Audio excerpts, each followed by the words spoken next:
¿Cómo estás, Daniel? Bienvenido. Hola Matías, muy buenos días. Buenos días, gracias a ti, Daniel, por Estaba riéndome ahí de los comentarios que hacían de los chiquillos que se estaban sacando las fotos en el cerro. Estabas pendiente, muy bien, qué bueno, qué bueno. También ahí disfrutando del material. ¿Quién como ellos, cierto, Daniel, de poder estar ahí ¿Quién como disfrutando? ellos? Claro. Un día martes tempranito, en el cerro. Tempranito, rico, partir el día con energía. Oye, Daniel, Sí. primero que todo saludarte, queremos conocerte, cómo te dedicas, cuál es tu especialización dentro de los términos del derecho. Matías, yo soy un abogado independiente en proceso de asociación con otro abogado. ¿Ya? y ejerzo mi carrera principalmente online. Así como estoy bien al día en el tema de las tecnologías, me gusta mucho la divulgación, la difusión del derecho. Tengo un canal de YouTube en el cual explico cosas del derecho, de todo, desde si es que un abogado tiene o no que usar corbata en un juicio, hasta los pasos a pasos que tienen que hacer las personas que quieren solicitar, por ejemplo, la retención del 10% para efectos del pago del 10%, y un montón de otras cosas, la ley de teletrabajo, del régimen de visitas, cuando a un padre o madre no le permiten ver a sus hijos, etc. Y mi especialidad, en la actualidad me dedico a 3 materias, que ¿Ya? principalmente el derecho de familia, el derecho civil y el derecho comercial, y con un gran énfasis en materia de deudas. Ok. Súper. Entonces, bien completo todo lo que nos puedes aportar, Daniel, en cuanto a tips, en cuanto a consejos. Así que te agradecemos por estar con nosotros. Bien. Y a la gente que también tiene sus preguntas, puedes hacerlas a través del WhatsApp más 569-6253-2873. Es el WhatsApp que está justamente aquí arribita mío para que usted pueda ir escribiéndonos sus preguntas y si tiene alguna y si la hacemos aquí de inmediato a Daniel. Entonces, vamos a hablar, Daniel, de lo que está todavía como bien fresco, que es el retiro del 10%, el segundo ya. ¿Qué pasa con la gente que todavía no ha sacado este retiro, Daniel? ¿Todavía tiene un plazo tal como el primero, que era de un año?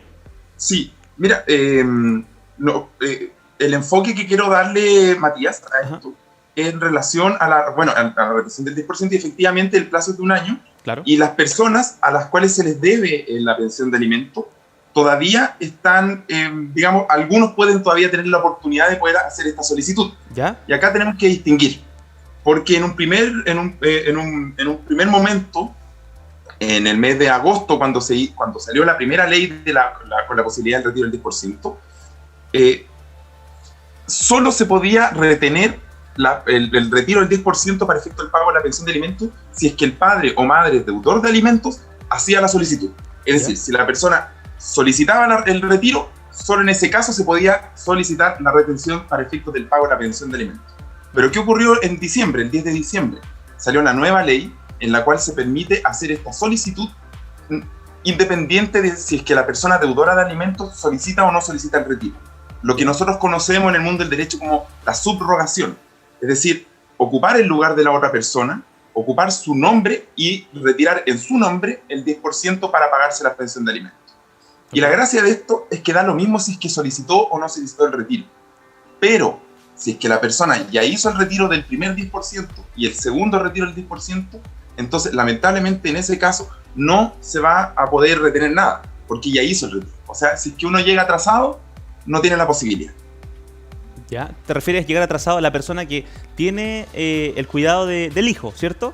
Exactamente. Okay. La persona que tiene el cuidado de su hijo, a la cual se le deben los alimentos, claro, el pago de la pensión alimenticia, si es que hoy día hace la solicitud, por ejemplo, no la hizo en agosto, no la hizo en diciembre, no la hizo en todo el 2020, y hace la solicitud de la retención para efectos del pago de la pensión, y resulta que el deudor de alimentos ya retiró los dos, hizo el retiro de los dos retiros. Entonces en ese caso lamentablemente no va a haber posibilidad de poder gozar de este dinero. Claro, qué interesante que me cuente esto, Daniel. Bueno, y ahí queda, entonces, la justicia o el sistema no puede hacer nada, sino que ahí pasaría a ser un trámite más bien de palabra, quizás, de decir, por favor, ponte la mano en el corazón. No sé cómo será el trato entre los padres, pero ya no pasaría por el sistema. Exactamente, ya no pasaría por el sistema del retiro. Ahí lo que tiene que ocurrir es que hay que solicitar el cumplimiento forzado de la obligación de alimentos, pero solo respecto del monto adeudado hacia el pasado. ¿Por qué?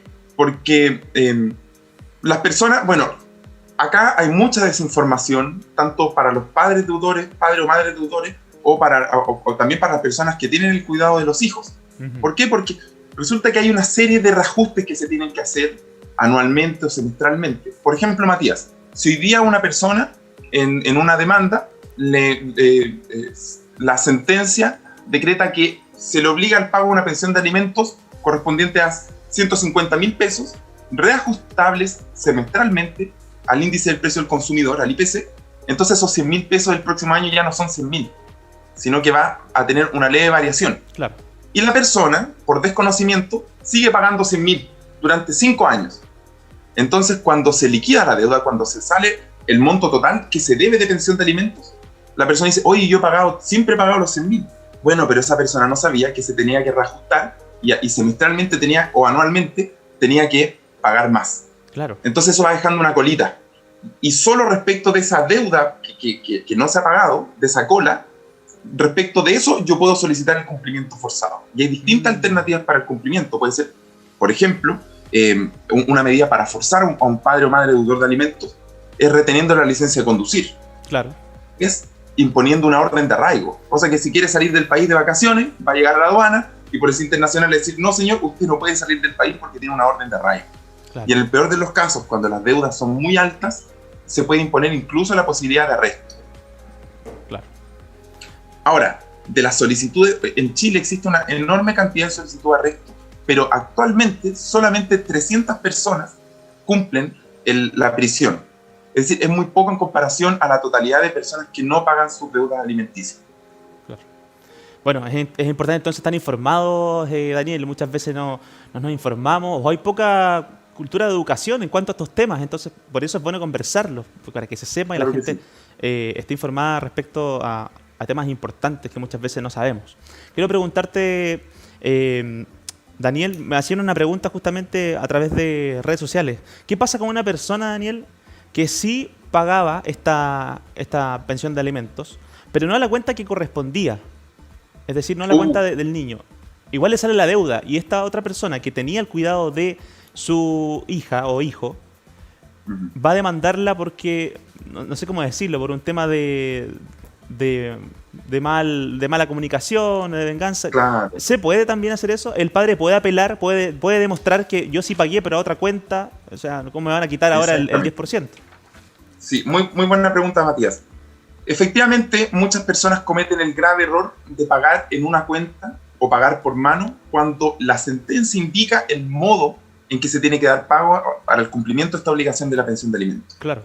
Por lo general, en el 90% de los casos, para que hablemos de proporciones, para hablar de casi todos los casos, se señala una libreta de ahorros que se abre para efectos únicamente el pago de la pensión de alimentos. Claro. Entonces, el deudor de alimentos tiene la obligación de pagar en esa cuenta, porque es respecto de esa cuenta que el tribunal después calcula cuánto se debe. Exacto, sí. Y claro, por desinformación, mucha gente por obstinación, porque dice, nada, ¿qué voy a estar cumpliendo con eso? Y paga por mano. O hace transferencias bancarias. Bueno, esa persona, cuando se liquida la deuda, cuando el tribunal dice, mira, se deben 2 millones de pesos, esa persona puede objetar. De hecho, tiene un plazo de 3 días desde que se practica esta liquidación y desde que es notificado del total adeudado para poder objetar. Y en esta objeción tiene que, como dices tú, Matías, tiene que presentar todos los antecedentes necesarios para indicarle al tribunal que sí ha pagado. Okay. Por ejemplo, si es que se pagó la cuenta RUT, esa persona tiene que mostrar los comprobantes de transferencia. Si es que esa persona pagó por ejemplo, en la caja vecina y pagó a una cuenta RUT, hay una boletita que te dan. Sí. Esas boletas también sirven para imputarlo para el pago. Ahora, si la persona pagó por mano, lamentablemente ahí estamos a la voluntad de la persona que está reclamando. Claro, sí. Que de alguna manera, como dicen por ahí, tiene el sartén por el mango, ¿verdad? Claro. Porque puede reclamar, tiene el poder para reclamar lo que quiera. Exacto, sí, porque quedó en un trato de palabra, no hay nada que demostrar, no hay un voucher, entonces es un poco más complicado, más difícil. Sí, por eso el llamado es que y siempre le digo a todas las personas, a padre y madre, o sea, acá el pago tiene que hacerse en la libreta, siempre. Claro. Y si no se hace en la libreta, y si no se hace, guardar todo comprobante. Claro, claro que sí. ¿Hasta cuándo se puede realizar esto también de la retención de los alimentos, perdón, del 10% de la AFP, Daniel? Se puede hacer, bueno, en el periodo que se puede hacer el retiro del 10%, que era un año desde que salió la ley. Ok. Claro. Súper. Ahora, muchas personas no han solicitado, han habido más de 500.000 solicitudes de retención del retiro del 10%. ¿Ya? Ha habido una inmensa cantidad de solicitudes. El Poder Judicial, como nunca antes, ha trabajado en esto. Ha aumentado la actividad laboral dentro de los mismos juzgados de familia en un 1800%. O sea, están trabajando, están con mucho trabajo. Y lo que hemos visto, lo que hemos presenciado, es que si bien la ley señala una serie de plazos que se tienen que cumplir para que efectivamente la AFP pague a la cuenta de la pensión de alimentos, es que se demora mucho. O sea, una persona iniciado este proceso, yo hago la solicitud de la retención, yo no esperaría que ojalá la próxima semana el tribunal me esté liquidando la deuda, claro, notificando a la contraparte para que objete si es que quiero objetar algo, y luego de eso que se transfieran los fondos. Claro. Pero, como ha sido tanta la actividad laboral para los juzgados, que yo haciendo una solicitud, puede que se demore una semana recién el tribunal en decir, ok, empezó el proceso, y después en practicar la liquidación de la pensión, de la deuda, se pueden demorar incluso un mes. Yo he visto casos que se han demorado 2-3 meses. Y después de eso, la notificación y la objeción, bueno, y todo el proceso se alarga. O sea, todavía hoy día hay personas que están tramitando judicialmente el primer retiro del 10%. Sí, claro. Sí, claro. ¿Qué pasa, Daniel, si por error se me retiene esta pensión? ¿Hay maneras de apelar? ¿Cuáles serían los puntos en los que uno puede apelar si esto fue un error? Bien, acá tenemos que distinguir, Matías, cuál es el error. Ya. Ocurre muchas veces que con la solicitud hoy día se puede hacer sin abogado. El Poder Judicial, a través de la oficina judicial virtual, que todos los chilenos podemos ingresar con nuestra clave única, donde podemos revisar todas las causas judiciales en que aparece nuestro nombre, podemos utilizar una herramienta que se llama el trámite fácil. Claro. El trámite fácil, yo una vez que ingreso, sin necesidad de un abogado, yo puedo hacer la solicitud. Y resulta que las personas, por lo general las personas que han tenido conflictos de familia, que se han judicializado, no tienen solo una causa, tienen 2, 3, 4 causas. Claro. Entonces está la causa donde se hizo la demanda, está la causa donde se hizo una mediación, está la causa donde se hace el cumplimiento. Son distintos expedientes. Entonces, muchas veces la gente abre una mediación, que es una forma de empezar un trámite judicial, inicia una mediación, pero la mediación queda frustrada. Y el tribunal dice, ok, esta causa queda muerta. Pero la persona en el trámite fácil hizo la solicitud de la causa de mediación que nunca llegó a ningún puerto. Entonces el tribunal automáticamente, como no tienen el tiempo para estar revisando detalle por detalle de todas las solicitudes, ok, se decreta la medida cautelar de prohibición del retiro. Entonces la AFP se notifica y dice, ok, yo no te puedo dar la plata porque en una causa me señalaron que no te tengo que entregar la plata. Claro. Bueno, como se hizo mal en una causa que no correspondía, el deber que tiene esa persona, si no puede solo, o sea, ojalá que se contrate un abogado para que le ayude. ¿Para qué? Para alzar la medida cautelar, para que se le notifique a la AFP. O también puede ser que una persona hizo la solicitud, ese es el caso del error, digamos, en que no correspondía. O también puede darse el caso en que lo hizo en 3 causas, porque la persona no sabía en cuál era la que le correspondía hacerlo. Entonces hizo en todas las causas, hizo la solicitud de retención. Bueno, en ese caso hay que ir una por una solicitando el alzamiento. Y si es que en alguna de las que le hizo es efectivamente la causa donde se debe el dinero, bueno, ahí para alzar, o sea, y ahí puede ser, el error puede ser que la persona no tenga deuda. Claro. Entonces hay que solicitar al tribunal una resolución en la que indique que efectivamente no correspondía que se impusiera esta medida cautelar. Entonces, mi recomendación es que si la persona no sabe cómo hacerlo, ojalá que se contacten a un abogado para que le ayude a hacer este alzamiento. Sí. Porque han habido, a mí me llegaron casos, Matías, de personas a las que erróneamente se le había impuesto. Como te decía, personas que nunca se decretó judicialmente el pago de una pensión, pero se inició un proceso de mediación, por lo tanto existe el expediente, y se hace la solicitud ahí. Claro. Pero se hizo y no correspondía. Entonces yo lo que hago, tribunal, por favor, solicito alzar esta medida porque no hay fundamento legal para poder hacer esta retención. Claro. Bueno, quiero preguntarte, Daniel, ¿cuáles son los pasos que siguen? La gente quizás se está preguntando también, una vez que ya hice la solicitud, que efectué la retención, ¿cuáles son los pasos que siguen después? ¿Cuánto tiempo es el que se demora en transferirme el dinero a la cuenta de la persona que hizo el trámite? Ya, legalmente la ley señala que desde que el tribunal dicta una sentencia en la que se obliga a la AFP a efectivamente transferir esos fondos retenidos a la cuenta de la pensión, desde que se dicta esa sentencia y desde que se encuentra ejecutoriada, es decir, que no se apeló, no se ejerció ningún recurso en contra de esta sentencia, tiene un plazo de 10 días la AFP para hacer el pago.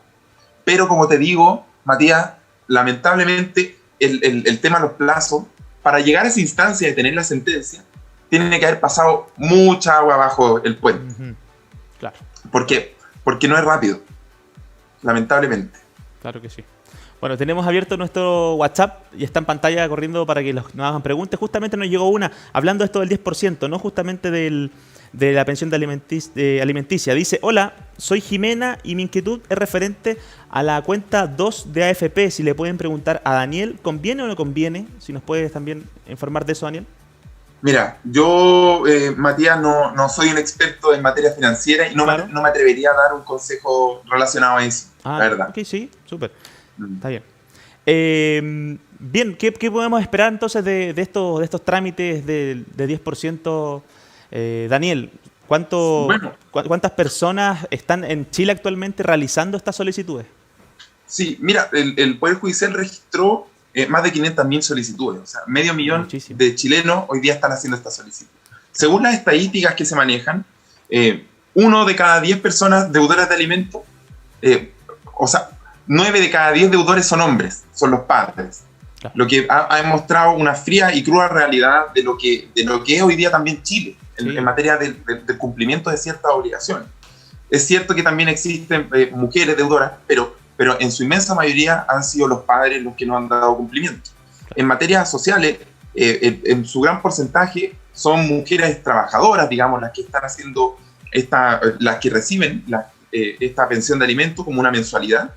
Y lamentablemente muchas madres también y padres, los pocos padres que hay, desisten del cumplimiento. Y han ocurrido diversas cosas que han salido a la luz en este proceso. Por ejemplo, madres que tienen a cargo a sus hijos y durante 10 años, desde que se dictó la sentencia de la pensión de alimentos, durante 10 años no se les pagó, generó una deuda inmensa, 15, 20, incluso 30 millones de pesos.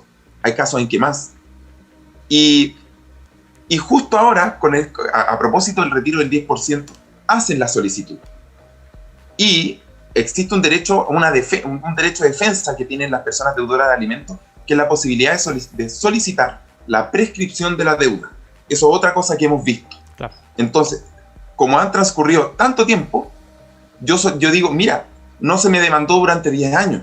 Efectivamente, yo generé una deuda de 20 millones de pesos, pero la inactividad por parte de la demandante me permite a mí solicitar la prescripción de la deuda. Y esta prescripción sería prescribiría todo aquello que es anterior a 3 años en el pasado. Es decir, si en el 2020 se hizo la solicitud, solamente me tienen que pagar del 2017 al 2020. Y todo lo que está del 2017 para atrás prescribe. Claro. Eso es otra cosa que ha pasado. Y muchas personas obviamente han ejercido este derecho porque, claro, no tienen para pagar durante todo el periodo, pero llega a estas circunstancias en que se les retiene, dicen, bueno, ahora yo me defiendo judicialmente y hago esto. Bueno, es un derecho que establece nuestra legislación y se permite y se puede hacer. Por eso es importante estar informados, Daniel, justamente. Lo más importante, Matías, lo que yo recomiendo a cualquier persona a la que se le deban alimentos, que, mira, da lo mismo, o sea, no da lo mismo, pero a pesar de que la persona no pague el deudor de alimentos, hay que estar constantemente, al menos una vez al año, haciendo solicitudes en la causa destinada al pago de la pensión. ¿Por qué? Porque eso interrumpe la prescripción. Claro. Todo el tiempo que tengamos va a ir interrumpiéndose. Entonces, muy importante mantener yo sé que es una lata, yo sé que para una persona a la que se le den alimentos, muchas veces terminan tirando la toalla. Y a mí me llegan casos así que entonces dicen, ¿qué voy a reclamar si ya no me pagó? Entonces, como ocurre aquello, es importante mantener una actividad siempre. Por eso es bueno para las personas, ojalá, tener un abogado de confianza o ocupar las herramientas del trámite fácil del Poder Judicial. Claro. Bueno. Sí, dime. No, te escucho. Mira, respecto a lo que me preguntás, ¿qué es lo que se viene? Yo lo que sí he visto positivamente de los casos que me han llegado, digamos, es que sí hay muchos casos en que se está pagando. Ya llega tarde, llega muy tarde, pero se paga. Y se producen ciertos problemas, digamos, entre medio. Sí. Porque alguna de las cosas que ocurre es que las personas, una vez que se le retiene el dinero de la AFP, y iba pagando mal, no sé, yo estaba obligado al pago de 100 mil pesos mensuales, pero yo pagaba 60, que era lo que podía pagar. Entonces, se le retienen los fondos, se practica la liquidación y la persona deja de pagar nomás la deuda, porque dice, bueno, ya me retuvieron esto, que se pague con lo que tenga. Pero el problema es que la liquidación se practica en el mes en que se solicitó. Entonces, una vez que se practica la liquidación de la pensión, de ahí a que efectivamente se haga el pago puede pasar un mes, 2 meses. Entonces, en ese transcurso de tiempo hubo 2 meses que dejó de pagar. Entonces, se acumuló. Por eso es importante que ocupar la herramienta del trámite fácil y solicitar también que esté constantemente practicándose la liquidación de la pensión para saber cuánto es el monto actualizado. Claro que sí. Importante estar informados en estos temas, Daniel, te queremos agradecer. Ahí está, Abogado Manríquez en el GC para que usted lo busque en las redes sociales. Y en YouTube también tienes un canal, Daniel, Abogado Manríquez, donde subes videos con información, con tips, consejos en cuanto a leyes y derechos. Queremos también dejarte invitado, Daniel, de inmediato para otra semana y también conversar de otros temas en cuanto a derecho. ¿Te parece? Por supuesto, Matías, encantado. Genial, te mandamos un abrazo, que esté muy bien. Igualmente, que esté muy bien. Chau, chau. 11:27, ahí está Daniel Manríquez, nuestro abogado del matinal, que nos va a estar acompañando en algunas ocasiones hablando de temas importantes.